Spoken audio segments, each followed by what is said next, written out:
नमस्कार दोस्तों, ईडुको सीरीज में मैं सुभाष आपको फिर से स्वागत करता हूं।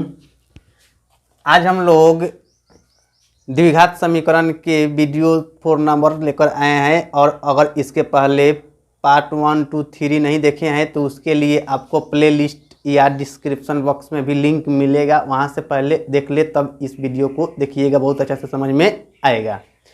तो देखिए यहाँ क्या है कि प्रश्नावली 4.1 के अंतर्गत पहला क्वेश्चन बनाया जा चुका है। आज हम लोग क्वेश्चन नंबर 2 से शुरू करेंगे। देखिए सबसे पहले दूसरा में भी 4 क्वेश्चन दिया हुआ है, तो उसके 4 में से पहला क्वेश्चन क्या दिया हुआ है, ध्यान देना है। बोल रहा है सबसे पहले 2 में कि निम्न स्थितियों को द्विघात समीकरणों के रूप में निरूपित कीजिए। क्या बोल रहा है कि जो भी यानी कि नीचे लिखा हुआ है निम्न स्थितियों को द्विघात समीकरणों के रूप में निरूपित कीजिए। तो 1 नंबर में कह रहा है कि एक आयताकार भूखंड, जो कि आयताकार भूखंड का नाम ले रहा है, तो सबसे पहले हम लोग एक आयताकार आकृति बना लेंगे, ज़्यादा अच्छा से समझ में आएगा। तो यह आयताकार भूखंड हो गया का क्षेत्रफल कितना है 528, इसका दे रहा है 528 मीटर स्क्वायर है क्षेत्रफल। तो और साथ में बोल रहा है कि क्षेत्र की लंबाई मीटरों में, क्षेत्र की लंबाई मीटरों में चौड़ाई के 2 गुने से 1 अधिक है। यानी कि कहना देखिए क्या चाह रहा है, कहना चाह रहा है कि इस आयताकार जो भूखंड का आकृति है, इस आयताकार भूखंड के आकृति में लंबाई का मान चौड़ाई के मान से 2 गुना से 1 अधिक कहना चाह रहा है। तो हम लोग अगर चौड़ाई को x मान लेंगे तो लंबाई क्या है कि 2 गुना यानी कि 2x और प्लस में उससे भी 1 अधिक यानी कि 2x + 1 कहना ज़्यादा उचित हो जाएगा। तो यही बात है कि क्षेत्र की लंबाई मीटरों में चौड़ाई के 2 गुने से 1 अधिक है, हमें भूखंड की लंबाई और चौड़ाई ज्ञात करनी है। यानी कि क्या करना है, भूखंड के लंबाई और चौड़ाई का मान ज्ञात करना है। ध्यान दीजिएगा, बोल रहा था कि 2 नंबर में क्वेश्चन में कि द्विघात समीकरण की स्थिति प्राप्त करने के लिए, लेकिन इसमें बोल रहा है कि लंबाई और चौड़ाई का मान ज्ञात करने के लिए। यानी कि हम लोगों को इसी के माध्यम से कुछ ऐसा एक समीकरण का रूप तैयार कर देना है जो कि द्विघात में होना चाहिए, अर्थात द्विघात का रूप होना चाहिए। तो यहाँ से देखिए लिख सकते हैं, थोड़ा सा भाषा में लिखिएगा ज़्यादा अच्छा रहेगा कि माना कि उस आयताकार भूखंड की चौड़ाई x है तथा लंबाई क्या हो जाएगा 2x + 1 मीटर है। यानी कि यह भी मीटर में कह लीजिए, वह भी मीटर में कह सकते हैं। तब उसके बाद ध्यान दीजिएगा, आयत का क्षेत्रफल का सूत्र क्या होता है, लंबाई गुने चौड़ाई होता है। तो यहाँ आयताकार यह जो भूखंड है इसी का क्षेत्रफल दिया हुआ है 528, यानी कि क्षेत्रफल के जगह पर हम लोग लिख देंगे 528 और उसके बाद लंबाई के लिए लिख सकते हैं, क्या लिख सकते हैं 2x + 1 इंटू चौड़ाई के लिए क्या लिख सकते हैं x, तो यहाँ x हो गया। अब इसको गुना कीजिए, 528 बराबर यह हो जाएगा x में 2x में गुना हो जाएगा तो 2x square, 2x square plus में 1 में x में गुना होगा तो x हो जाएगा। अब देखिए क्या है कि साइड एक साइड करना है। देखिए ध्यान दीजिएगा कि इसको अगर इधर से इधर लेके आइएगा तो यह जो टर्म है प्लस में तो वह माइनस बन जाएगा। इसीलिए एक थोड़ा सा लाइन चालाकी करना पड़ता है कि इसको हम प्लस में रख लें और इसको इस साइड में लिखिएगा तो क्या हो जाएगा, माइनस में चल जाएगा। लेकिन जब इस साइड में जाएगा तो कहिए कि इस साइड में है, लेकिन उस साइड में न लिखकर उसी पद को इस साइड में लिखना ज़्यादा उचित होगा। यानी कि कह सकते हैं कि 2x² + x, यह तो लिखा गया। और ध्यान दीजिएगा कि इधर से यह जब आएगा प्लस में है 528 तो इधर जाएगा तो 528 यानी कि माइनस में हो जाएगा। और तब क्या इधर क्या बचेगा 0, तो वही 0। यानी कि काम किए हैं इधर वाले को इधर लिख दी, मतलब लेकर गए हैं, लेकिन फिर भी लिखे हैं इस साइड में और इधर बच गया 0 जो कि लिखे हैं उस साइड में। तो इस तरह से काम करने से क्या होता है, प्लस में मान प्राप्त हो जाता है और उस तरह से पूरा कन्फर्म एक सटीक समीकरण का रूप तैयार हो पाता है। तो ध्यान दीजिए यहाँ हम लोगों को अब क्या करना पड़ेगा, समीकरण को द्विघात समीकरण का यह तो रूप में आ गया है, क्योंकि यहाँ घात 2 है इसीलिए नाम दिया जाता है द्विघात समीकरण।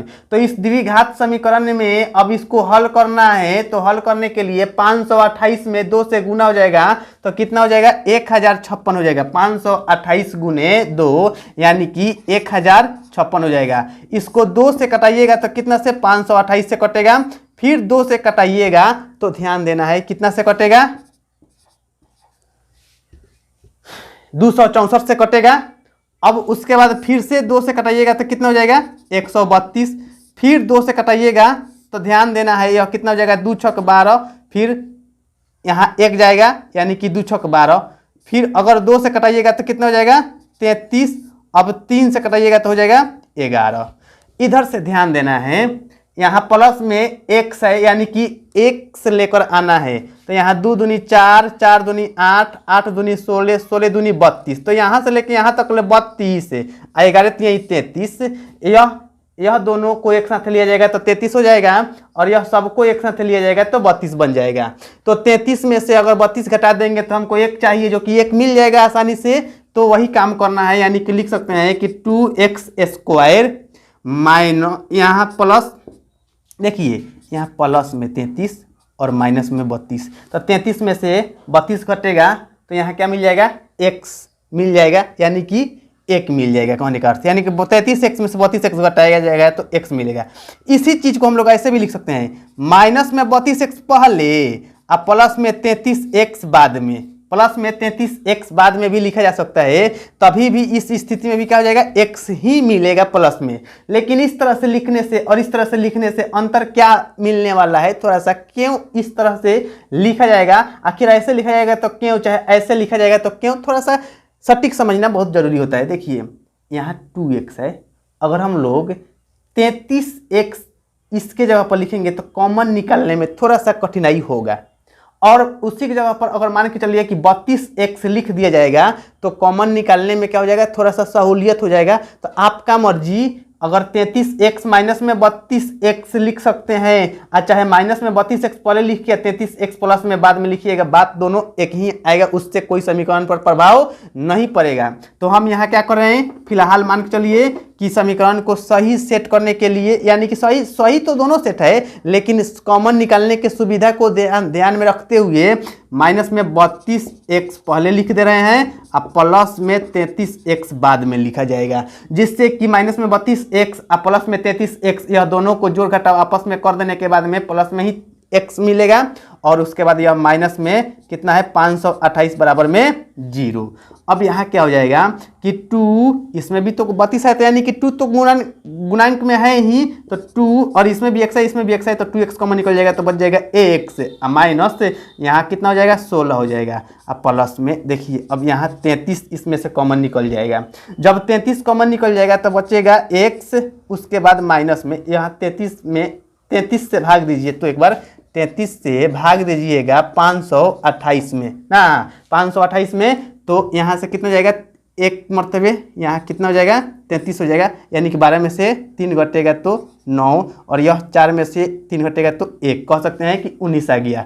और फिर यह तो यह अब कितना मरतबे जाएगा, यह आएगा 6 से, 6 3 18, हर सिन 1, 6 3 18 1 19, यानी कि ध्यान दीजिएगा कितना मिल गया 16 मिल गया, माइनस में 16 बराबर में 0। ध्यान दीजिए यहाँ x माइनस में 16 और यहाँ भी x माइनस में 16, कोष्ठ के अंदर का दोनों वैल्यू आपस में बराबर है, यानी कि कहा जाएगा कि 100% समीकरण का सही स्टेप चल रहा है। तो उसके बाद क्या बताए थे कि कोष्ठ के बाहर वाले को एक साथ और कोष्ठ के अंदर वाले को एक साथ एक समीकरण का रूप आगे चला जाता है। तो यहाँ लिख सकते हैं हम लोग 2x और प्लस में 33 इंटू यहाँ x माइनस में 16 बराबर में 0, तब क्या हो जाएगा कि 2x।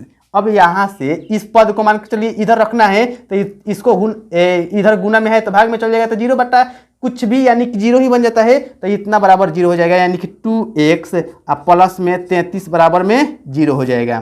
तो यहाँ क्या हो जाएगा कि 2x बराबर उधर जाएगा तो माइनस में 33 हो जाएगा, और x का मान कितना हो जाएगा माइनस में 33 बटा में 2, यह x का मान आया है। अब इधर देखिए एक बार सोचिए कि इसको ही इधर रखना है और यह जो है मान इसको गुना में से भाग में लेके जाइएगा, यानी कि इतना बराबर 0 मिल जाएगा। तो कह सकते हैं कि x माइनस 16 बराबर में 0। तो x का शुद्ध मान कितना हो गया, प्लस में 16।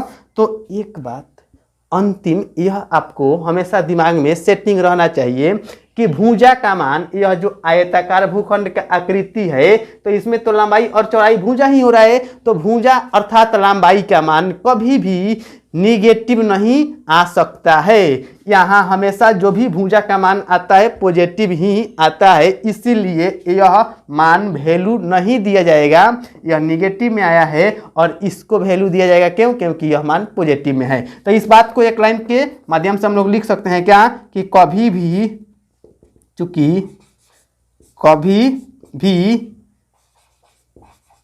भुजा क्या होता है, एक तरह से लंबाई ही होता है, यानी कि कोई ना कोई लंबाई का मान होता है जिसको भुजा के रूप में जाना जाता है।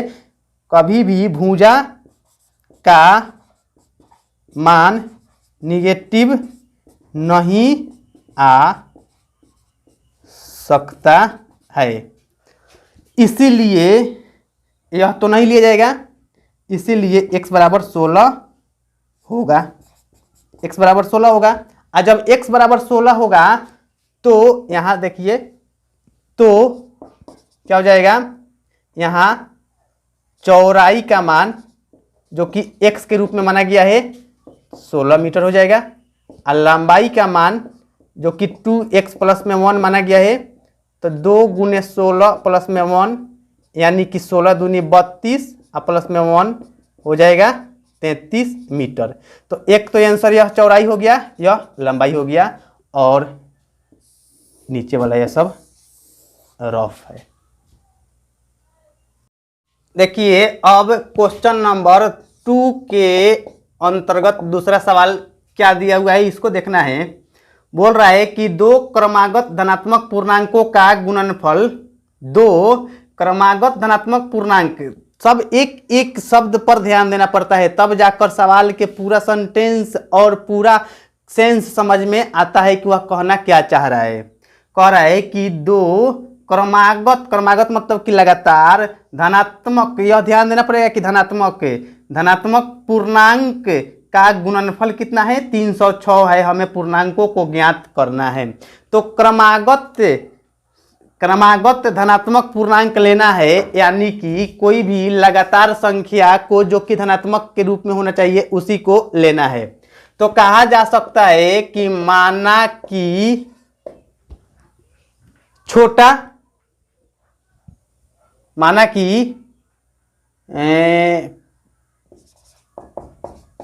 छोटा संख्या,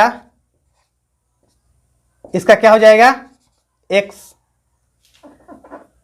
तो बड़ी संख्या क्या बन जाएगा, उसका x प्लस में 1 बन जाएगा। क्यों? इसलिए x प्लस 1 बन जाएगा क्योंकि क्रमागत लेना है और पूर्णांक का धनात्मक रूप लेना है। तो जब पहला वाले को x माना गया है, यानी कि छोटा वाला को x माना गया है, तो 12 यह एक जुट रहा है, तो यानी कि जरूर उससे बड़ा हो जाएगा, इतना होगा। इसलिए अब क्या हो जाएगा कि प्रश्न से चला जाएगा। तो प्रश्न से चलने पर क्या मिलने वाला है, बोल रहा है कि पहली संख्या गुने दूसरी संख्या, अर्थात कहना चाह रहा है कि दोनों संख्या को गुना करने से 306 मिलेगा। तो कह सकते हैं कि छोटी संख्या गुने बड़ी संख्या बराबर में 306 क्वेश्चन दिया हुआ है। तो यह छोटी संख्या कितना है, x है, और बड़ी संख्या कितना हो जाएगा, x प्लस 1 बराबर में कितना, 306। अब इसको क्या होगा कि गुना कर दीजिएगा तो हो जाएगा x स्क्वायर प्लस में x, और ध्यान दीजिए कि इधर से यह 306 प्लस में है, तो इधर से आएगा, साइड चेंज हो जाएगा, तो माइनस में 306 लिखा जा सकता है, बराबर में 0। अब इसको समीकरण को हल करना है, यानी कि द्विघात का रूप तोड़ना है। तो यहाँ द्विघात में 306 को तोड़िए तो कितना मिलने वाला है, 153। अब 153 मिला है, अब 2 से नहीं कटेगा, यह 3 से कटाइएगा तो फिर 3 × 5 = 15, 3 × 3। अब फिर से कितना से कटेगा, 3 से 17 3 51 होता है, यानी कि इतना हो जाएगा। अब ध्यान दीजिएगा, यहाँ हमको x चाहिए प्लस में, तो यहाँ 3 दूनी 6 और 6 तरी 18, 18 में से 17 घटेगा तो कितना हो जाएगा x, यानी कि 1 आएगा। तो यहाँ x स्क्वायर प्लस में 18 गो x में से 17 गो x घटाया जाएगा तो क्या हो जाएगा, 18 गो x में 17 गो x घटेगा तो एगो x बचेगा। तो यह समीकरण में जोड़ घटाव करने से इसका मान में प्रभाव नहीं पड़ रहा है, और यह दोनों को गुना करने से इसके गुना के मान के बराबर होगा। तो माइनस में 306 बराबर में 0। यहाँ ध्यान दीजिएगा कि x का मान कॉमन निकाल दिया जा सकता है, क्योंकि इसमें भी x है इसमें भी x है, तो x कॉमन निकलेगा तो x अब प्लस में कितना बचेगा 18, और यहाँ से कितना कॉमन निकलेगा 17 कॉमन निकलेगा तो बचेगा यहाँ x। और जब माइनस का चिन्ह कॉमन निकल जाता है तो क्या होता है, चिन्ह पलट जाता है, प्लस वाला हो जाता है माइनस और माइनस वाला हो जाता है प्लस। जो कि यहाँ माइनस में है तो पहले से जब माइनस है तो यह बन जाएगा प्लस में, और 17 से यहाँ कॉमन निकला हुआ है तो 17 एकम 17 बचेगा 13, यानी कि 13 होने का मतलब कि 136 हो जाएगा। तो 17 में 8 से गुना कीजिएगा, 17 8 136 होता है बराबर में 0। अब देखिए कोष्ठ के अंदर यहाँ x प्लस 18 और यहाँ भी x प्लस 18 दोनों का दोनों मान 100% आपस में बराबर है, तो हम लोगों का समीकरण का स्टेप एकदम 100% सही चल रहा है, यह साबित होता है। तो देखिए यह बाहर वाले को एक साथ लिखा जाता है x माइनस में 17 इंटू x प्लस में 18 बराबर में 0 हो जाएगा। अब क्या हो जाएगा, x माइनस में 17 बराबर में 0, तो x का मान कितना हो जाएगा 17। यह तो बताया जा चुका है पहले से कि यह कैसे यह 0 हो जाता है, और x माइनस में 18 बराबर में 0, तो x का मान कितना हो जाएगा 18। तो यहाँ क्वेश्चन में पहले से ही बोल चुका था कि जो संख्या है क्रमागत धनात्मक, कैसा धनात्मक और पूर्णांक के रूप में संख्या लेना है, तो धनात्मक पूर्णांक लेना है, जो कि यह तो क्वेश्चन यहाँ माइनस में 18 यह निगेटिव ऋणात्मक पूर्णांक आ रहा है, जो कि इसको वैल्यू नहीं दिया जाएगा, आंसर इसी को मान्यता दिया जाएगा। तब यह एक लाइन उस बात को लिख सकते हैं, चूंकि संख्या धनात्मक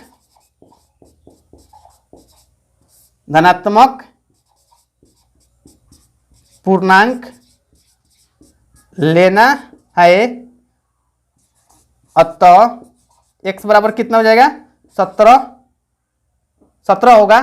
और जब x बराबर यहाँ संख्या में 17 होगा, इसीलिए छोटी संख्या बराबर छोटी संख्या को x माना गया है, इसीलिए छोटी संख्या जो कि x का मान कितना आ चुका है 17 आ गया है, 17 को वैल्यू दिया गया है, माइनस 18 तो नहीं हो सकता है, इतना हो गया 17।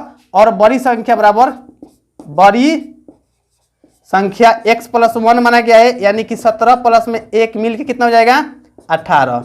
तो एक बार 17 आंसर हो गया छोटा संख्या, और एक बार 18 हो गया बड़ा संख्या। देखिए अब हम लोग क्वेश्चन नंबर 2 के तीसरा में देखेंगे कि क्या दिया हुआ है।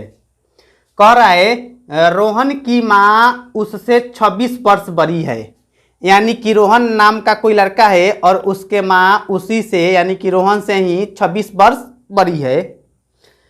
आगे बोल रहा है कि उसकी आयु वर्षों में, किस रूप में वर्ष में, उसकी आयु का गुणनफल अब से 3 वर्ष पश्चात, देखिए पश्चात का मतलब होता है बाद, अब पूर्व का मतलब होता है पहले, तो यहाँ पश्चात कह रहा है यानी कि बाद का बात कर रहा है। तो उसकी आयु का गुणनफल अब से 3 वर्ष पश्चात यानी कि 3 वर्ष बाद 360 हो जाएगी।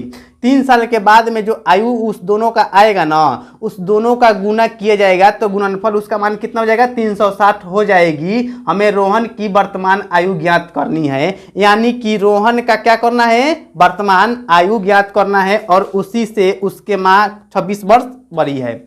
तो देखिए खास करके ऐसे संख्या मतलब कि ऐसे भाषा वाले सवाल में पहले उस बात को बहुत अच्छा से कम 2 बार तो जरूर पढ़ के 2 से 3 बार तक ले पढ़ के बहुत अच्छा से समझना चाहिए, और समझने के बाद उसको उसी के अनुसार सेम टू सेम जो कहना चाह रहा है उसके जैसा ही अगर आपको समीकरण का रूप सेटिंग करने आ गया तो समझिए कि उस क्वेश्चन में आप सफलता पा गए। जब तक ले क्वेश्चन को समझिएगा अच्छा से नहीं तब तक ले उस सेटिंग नहीं हो सकता है, और सेटिंग करने के लिए क्वेश्चन पर बारीकी से समझना बहुत जरूरी होता है। तो बोल रहा था कि रोहन की माँ उससे 26 वर्ष बड़ी है और 3 साल पश्चात में उसका दोनों का गुणनफल किया जाएगा तो 360 आएगा। और जबकि उस रोहन का आयु ज्ञात करना है, तो जिस चीज का ज्ञात करने के लिए मान पूछता है ना, तो उसी को ही खास करके मान लेना ज्यादा उचित होता है। तो हम लोग सबसे पहले रोहन के आयु को ही x मानकर और सवाल में आगे बढ़ेंगे। तो देखिए क्या है कि लिखिए कि माना कि रोहन की वर्तमान आयु x वर्ष है। वर्तमान आयु कितना है? x वर्ष है। तो उसकी मां की वर्तमान आयु कितना हो जाएगा? x प्लस में 26 वर्ष हो जाएगा। क्यों? आखिर यह क्यों हो जाएगा इतना? क्योंकि बोला है सवाल में ही कि उसके मां कितनी, रोहन से 26 वर्ष बड़ी है, यानी कि रोहन को जब x माना गया है तो उससे बड़ी है, तो उसमें तो जोड़ना ही पड़ेगा। अब क्या है कि बोल रहा था कि 3 वर्ष के पश्चात उसका गुणनफल 360 आएगा। तो प्रश्न से 3 वर्ष पश्चात, 3 वर्ष पश्चात रोहन की आयु कितना हो जाएगा? x प्लस में 3 वर्ष हो जाएगा। और उसके मां की आयु कब के? 3 वर्ष पश्चात के ही अवस्था में। अभी तो x प्लस 26 है, तो 3 साल के बाद में जुट जाएगा, तो x प्लस में 29 वर्ष हो जाएगा। अब देखिए कि यहां इस 3 साल के बाद के अवस्था में यह x प्लस 3 और x प्लस 29 तो आ गया है। अब इसी दोनों के गुणनफल करने से जो मान प्राप्त होगा तो उसी का मान दिया हुआ है 360 डिग्री, सॉरी 360 डिग्री नहीं, 360 उसका मान दिया हुआ है। तो यहाँ x प्लस में 3 यह रोहन का 3 साल के बाद वाला एज हो गया, और x प्लस में 29 उसके मम्मी के 3 साल के बाद वाला यह एज हो गया, और यह दोनों को गुना करने से ही 360 मान आएगा। यही तो सवाल में बोल रहा था।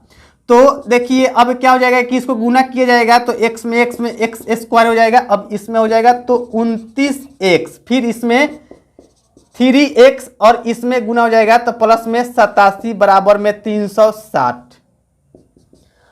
अब क्या हो जाएगा कि x स्क्वायर और 29x और 3x मिल जाएगा, तो लिख सकते हैं कि 32x प्लस में 87, और यह जो 360 उधर प्लस में है तो इधर आएगा तो माइनस में हो जाएगा, माइनस में 360 बराबर में 0।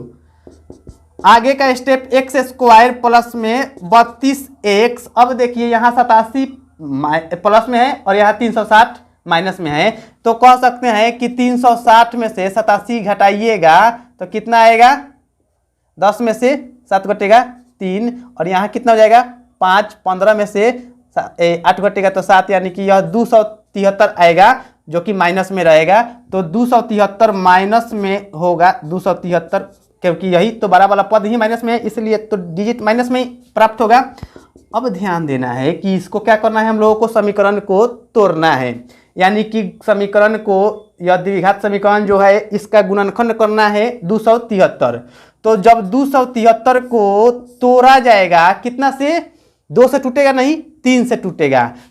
3 से कैसे टूटेगा? आखिर 3 से ही कैसे भाग लगेगा? 3 से भाग लगने का क्या शर्त होता है उस बात को भी एक बार समझ लीजिए। सबको जोड़ दिया जाता है, और सबको जोड़ने से ना अगर वह संख्या 3 से भाग लग जाएगा तो समझा जाता है कि मेन का संख्या में भी 3 से भाग जरूर लगेगा। तो यहाँ 3 गो 7 10 10 2 12, 12 में जब 3 से भाग लगेगा तो समझिए कि इसमें भी 3 से एकदम अनिवार्य भाग लगना ही लगना है। तो यहाँ 3 से कितना हो जाएगा? 9 और 1, फिर 3 से कितना हो जाएगा? 3 से यह नहीं लगेगा, सॉरी, फिर से अब कितना से लगेगा? 7 से लगेगा। तो 7 एकम 7, फिर बचेगा 2, तो 21 बन जाएगा, नहीं कि 7 तरीके 21। तो देखिए अब क्या है, हम लोगों को चाहिए कितना? 32 चाहिए। तो जब 32 चाहिए, 7 तरीके 21, 21 और 13, जब 21 और 13 को एक साथ रखा जाएगा तो कितना हो जाएगा?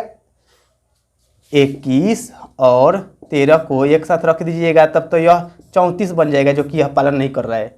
अब दूसरा उपाय लगाना पड़ेगा कि आखिर अब दूसरा उपाय क्या है। देखिए 13 39, 13 में 3 से 13 39, तो जब 39 में से यह 7 घटेगा तो कितना हो जाएगा, 9 में से 7 घटेगा 2 और यह 3, यानी कि 32 हमको चाहिए और 32 मिल जाएगा। तो कह सकते हैं कि 39 और 13 का रूप लेना है, तो यहाँ एक्स स्क्वायर प्लस में 39x माइनस में 7x, जब 39 को x में से 7 को x घटेगा तो यहाँ कितना हो जाएगा, प्लस में 32 को x हो जाएगा। अब क्या है कि माइनस में 273 बराबर में 0, यहाँ से प्लस और माइनस पर ध्यान देना पड़ता है। यह गुना कर किए थे तो यह माइनस में 273 मान आया था, तो इसमें भी तो गुना करने से माइनस में आना चाहिए, जो कि प्लस माइनस माइनस में आएगा। और यह दोनों को आपस में जोड़ घटाव करने से 39 में 7 घटेगा तो 32 आ जाएगा। अब देखिए यहाँ x कॉमन निकलेगा तो x एगो बच जाएगा, अब प्लस में कितना हो जाएगा 39, और यहाँ से 7 कॉमन निकलेगा माइनस में तो 7x, और यहाँ माइनस वाला अब कितना हो जाएगा, प्लस में हो जाएगा 7 के 21 और बचेगा क्या 6 बन जाएगा 63, तो 7×9 = 63 यानी कि 0। अब देखिए यह क्वेश्चन के अंदर दोनों का मान एकदम 100% सही चल रहा है, बराबर बराबर आ गया। x माइनस में 7 और x प्लस में 39 बराबर में 0, तो x माइनस में 7 बराबर में 0, तो x का मान कितना आ गया 7, और x प्लस में 39 बराबर में 0, तो x का मान कितना आ गया माइनस में 39 आया, और एक बार प्लस में 7 आया है।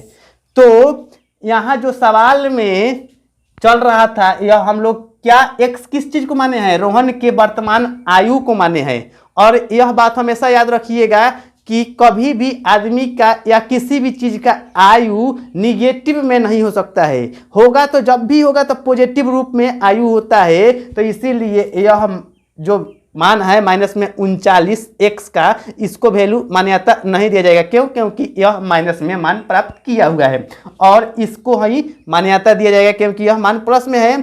तो क्या क्या शर्त हमेशा याद रखना पड़ता है, ध्यान दीजिएगा।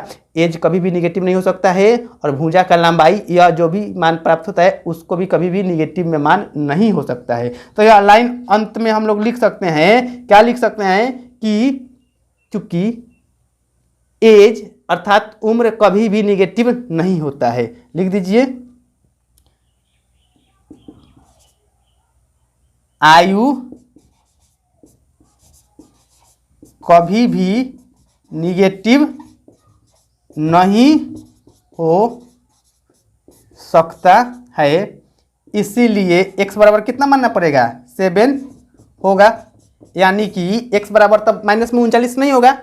और जब 7 होगा तो रोहन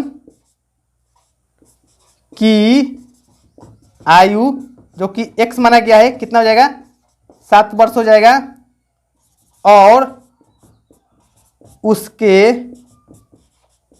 माँ की आयु कितना हो जाएगा, माना गया था x प्लस में 26, x प्लस में 26, यानी कि x का मान कितना 7 और प्लस में 26 जुट जाएगा तो कितना हो जाएगा, यह 7 साल तो रोहन वाला एज आ गया है, और उसके यह जो मान आएगा 7 और प्लस में 26, तो यह दोनों जुट जाएगा तो कितना हो जाएगा 7 6 13, और यहाँ 2 1 3, यानी कि 33 वर्ष उसके माँ के एज हो जाएगा, 33 वर्ष। अब देखिए क्वेश्चन 2 के 4 क्या बोल रहा है। क्वेश्चन 2 के 4 में दे रहा है कि एक रेलगाड़ी 480 किलोमीटर की दूरी समान चाल से तय करती है। एक रेलगाड़ी है जो कि समान चाल से कितना दूरी 480 किलोमीटर की दूरी तय करती है। यदि इसकी चाल 8 किलोमीटर प्रति घंटा कम होती, यानी कि इसका जो भी चाल है उसके चाल में 8 किलोमीटर प्रति घंटा का रफ्तार कमी होती, तो उसी दूरी को तय करने में 3 घंटे अधिक लेती, यानी कि जब रफ्तार कम हो जाता है तो समय ज़्यादा लगता है और रफ्तार ज़्यादा हो जाता है तो समय कम लगता है। तो यही कहना चाह रहा है कि अगर उसके चाल में 8 किलोमीटर प्रति घंटा का गिरावट आ जाता, कमी होता, तो 3 घंटा का समय क्या होता, अधिक लगता। तो हमें रेलगाड़ी की चाल ज्ञात करनी है, यानी कि रेलगाड़ी का चाल ज्ञात करना है तो सबसे पहले हम लोगों को रेलगाड़ी का ही चाल को x मान लेना होगा ना। तो ध्यान दीजिएगा कि लिख सकते हैं कि माना कि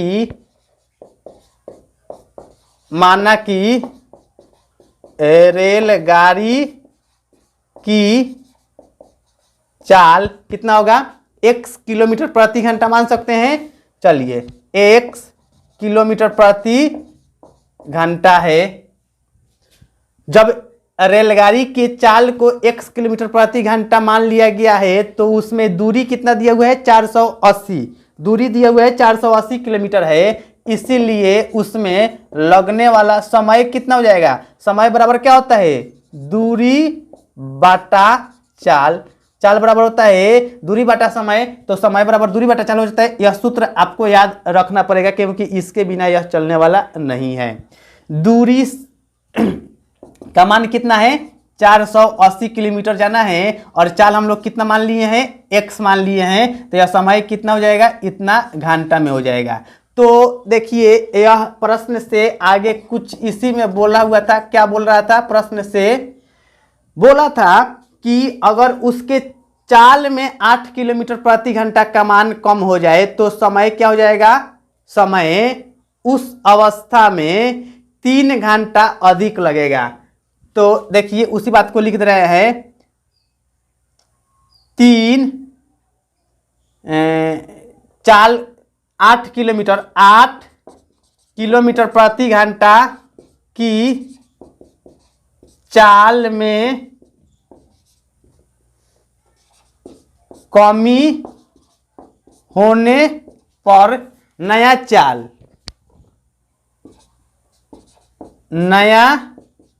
कितना हो जाएगा, x माइनस में 8 किलोमीटर प्रति घंटा हो जाएगा। और नया समय तब क्या आ जाएगा, अगर दूरी तो उतना ही दूरी तय करना है, दूरी में तो किसी तरह का कोई अंतर नहीं मिलने वाला है। तो जब दूरी में किसी तरह का अंतर नहीं मिलने वाला है तो समय जो कि हम लोगों का कितना आ चुका है, यह समय आ गया है 480 बाटा में x। तो इसी में क्या हो जाएगा, 3 घंटा ज़्यादा लगेगा। जब यह समय 3 घंटा ज़्यादा लगेगा तो इसी के अनुसार क्या हो जाएगा कि समीकरण का रूप तैयार होगा। और जब समीकरण का रूप तैयार होगा तो देखिए ध्यान देना है क्या कहा जाएगा। अब यहाँ यह भी कहा जा सकता है कि यह जो समय है यह पहले का स्थिति का है और यह जो है दूसरा का स्थिति का है। तो यह नया चाल यानी कि समय निकालने के लिए समय बराबर दूरी बटा चाल, तो चाल यहाँ अब इसको रखना पड़ेगा यानी कि x माइनस में 8 रखना पड़ेगा, तब प्लस में यह 3 आएगा यानी कि इसको इतना रहने दीजिए, यह समय आया। अब प्रश्न से बैठाया जाएगा तो इसमें से इसको घटाया जाएगा तो कितना आना चाहिए, 3 आना चाहिए घंटा में। तो यहाँ लिखा जाएगा कि 480 बाटा x माइनस 480 बाटा x माइनस में 480 बाटा x माइनस में 8 बराबर में 3। फिर से थोड़ा सा इस पर ध्यान समझना है क्योंकि यह समीकरण तैयार करना ही इसका सबसे मेन चीज होता है ऐसे सवाल के लिए।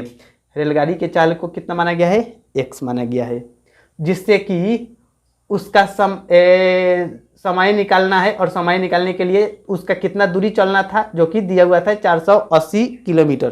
तो समय निकालने के लिए दूरी बाटा चाल होता है, तो दूरी का मान 480 में समय x मान चाल x माना गया है, तो वही समय बराबर दूरी बाटा चाल यह समय आ गया है। अब बोला था क्या कि उसमें अगर 8 किलोमीटर प्रति घंटा के चाल में कमी कर दिया जाएगा तो नया वाला चाल कितना हो जाएगा, यह 8 - x हो जाएगा। अब जब 8 - x हो जाएगा तो इस स्थिति में समय भी तो बदल जाएगा, और समय बदलेगा तो जब समय बदलेगा तो नया का समय कितना आएगा, 480 बटा x माइनस में 8। यहाँ चाल तो यह बन जाएगा, यानी कि इससे भाग देना पड़ेगा। और इसके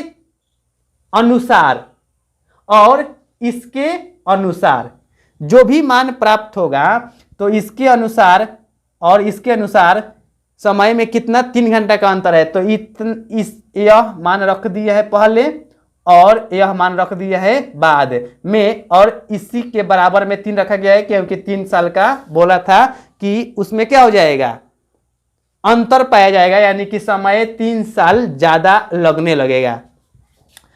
तो यहाँ हम लोग अब देखिएगा, ध्यान दीजिए कि कुछ कॉमन निकलने वाला होता है तो आसानी से कॉमन निकाल के उसको कटा लेना चाहिए, ज़्यादा अच्छा हो जाता है। तो यहाँ 480 कॉमन निकाल दिया जाए। जब 480 कॉमन निकाल सकते हैं, अच्छा यह भी कह सकते हैं कि जब इधर 3 है तो 3 कॉमन निकाल सकते हैं। जितना जो भी कुछ जिस रूप में भी चाहिएगा तो आसानी से कर सकते हैं, यानी कि हम 3 ही कॉमन निकाल रहे हैं। 3 कॉमन निकालने से क्या हो जाएगा, यह 3 इधर वाला आसानी से कट जाएगा, 16 48, यानी कि कितना हो जाएगा, तब 160 बच जाएगा। अब बाटा में 1 से माइनस में यह भी कितना हो जाएगा, 16 48, यानी कि कह सकते हैं कि x माइनस में 8 बराबर में कितना हो जाएगा, इधर 3, तो 3 से 3 कट गया, यानी कि इधर से 1 बच गया है। अब यहाँ बाटा का जोड़ घटाव काम किया जाएगा तो कितना हो जाएगा, x इंटू एक्स माइनस में 8, यह x कट जाएगा तो यह बचेगा, यानी कि 160 इंटू एक्स माइनस में 8 माइनस यह, तो इससे यह कट जाएगा तो x बचेगा, यानी कि 160 x बराबर में 1। अब इसको तिरछा तिरछी गुना करने से क्या हो जाएगा, 160 x माइनस में अब 16 में 8 से गुना हो जाएगा तो कितना हो जाएगा, 16 में 8 से गुना कीजिएगा तो कितना हो जाएगा, 16 8 108 हो जाता है। ठीक है, और एक यहाँ जीरो, एक जीरो भी हो जाएगा। 160 में 8 से गुना करना है तो ये 0 8 48 हारसिन 4 8 4 12, यानी कि 1280 हो जाएगा, मिल गया। और माइनस में 160 x बराबर में यह तो इधर जाके गुना हो जाएगा, और 1 में गुना करने से उस पर कोई भी प्रभाव नहीं पड़ेगा, यानी कि हो जाएगा x² माइनस में 8x। यहाँ ध्यान दीजिएगा कि यहाँ 160x प्लस में है और यहाँ 160x माइनस में है, जो कि आसानी से इसको कटाया जा सकता है। और सबको एक साइड में कीजिएगा तो क्या हो जाएगा, x² माइनस में 8x, और यह माइनस में है तो उसी के साइड में जाएगा तो प्लस में बन जाएगा, यानी कि 1280 बराबर में 0। कोई सोचने लगता है कि यह कह रहे हैं उस साइड में और लिख रहे हैं इस साइड में, लेकिन देखिए ध्यान देना है, अगर उस साइड के चीज को इस साइड में लिख सकते हैं तो इधर से 0 बच रहा है तो इधर वाला को भी तो उधर लिख रहे हैं, उससे कोई भी प्रभाव नहीं पड़ता है। तो क्या होता है कि अब इसको तोड़ना होगा, अब इसको तोड़िएगा तो तोड़ने में कितना है, 1280 है। इस 1280 को कितना से 2 से जाएगा, 1280 जब 2 से भाग लगेगा तो 2 से कितना हो जाएगा, 640, फिर 2 से कितना हो जाएगा, 320, फिर 2 से कितना हो जाएगा, 160, फिर 2 से कितना हो जाएगा, 80, फिर 2 से कितना हो जाएगा, 40, फिर 2 से 20, 2 से 10 और 2 से 5। ऐसे उसको 2 हिस्से में तोड़ना है, जिसको जोड़ने या घटाने से मान कितना आ जाना चाहिए, 8 आना चाहिए। तो 8 मान प्राप्त करने के लिए यहाँ ध्यान दीजिएगा, 2 दूनी 4, 4 दूनी 8, 8 दूनी 16, 16 दूनी 32, यहाँ तक मान के चलिए कि 32 आया है। अब उसके बाद में कितना हो जाएगा, 2 दूनी 4, 4 दूनी 8, 8 चौका 8 पचे 40, तो यह 40 और यहाँ से यहाँ तक कितना है, 32। तो अगर 40 में से 32 घटाया जाएगा तो 8 मान प्राप्त हो जाएगा, जो कि हमको 8 ही चाहिए। तो हम लोग इसके जगह पर लिख सकते हैं, क्या लिख सकते हैं, x² माइनस में 40x अब प्लस में 32x। जब माइनस में 40 और प्लस में 32 एक साथ जुटेगा तो क्या कितना, माइनस में 8 आएगा, और यह माइनस में 1280 बराबर में 0 हो जाएगा। अब क्या हो जाएगा, यहाँ से x कॉमन निकलेगा तो x माइनस में 40 से, और यहाँ से 32 कॉमन निकल जाएगा, तो 32 जब कॉमन निकल जाएगा तो क्या हो जाएगा, चिन्ह नहीं बदलेगा क्योंकि प्लस में कॉमन निकला हुआ है। तो 32 कॉमन निकल गया है तो ध्यान दीजिएगा यहाँ 40 ही बचेगा। 32 से भाग लगा के देख सकते हैं 1200 कितना है, 1280 है। और जब 32 से भाग लगाइएगा तो कितना हो जाएगा, 32 से यहाँ भाग लगाने से 1200 कितना आ गया है,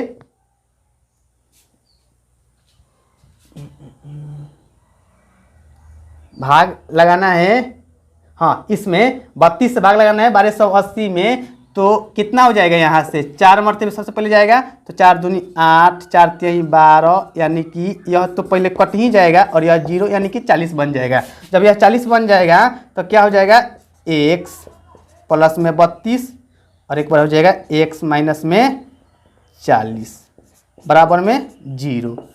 तो यह जो मिल गया है अब लिख सकते हैं x माइनस में 32 बराबर में 0, सॉरी x प्लस में बोलना चाहिए, x प्लस 32 बराबर 0, तो x का मान कितना हो जाएगा, माइनस में 32, और एक बार कितना हो जाएगा, x माइनस में 40 बराबर 0, तो x का मान कितना हो जाएगा, प्लस में 40 हो जाएगा, और एक बार माइनस में 32 हो जाएगा। तो ध्यान देना है कि यहाँ रेलगाड़ी की चाल के बारे में हम लोग x माने थे, तो कभी भी किसी भी गाड़ी का चाल भी निगेटिव नहीं हो सकता है, जब भी आएगा वह पॉजिटिव में ही मान आएगा। इसीलिए कहा जाएगा कि चूंकि रेल गाड़ी की चाल निगेटिव नहीं हो सकती है, अतः x बराबर कितना मानना पड़ेगा, यह x बराबर 40 किलोमीटर प्रति घंटा होगा, इसी को मानना पड़ेगा। तो रेल गाड़ी की चाल बराबर क्या हो जाएगा, x माना गया है और इसी x का मान कितना गया है, 40 किलोमीटर प्रति घंटा आ गया है। Thank you.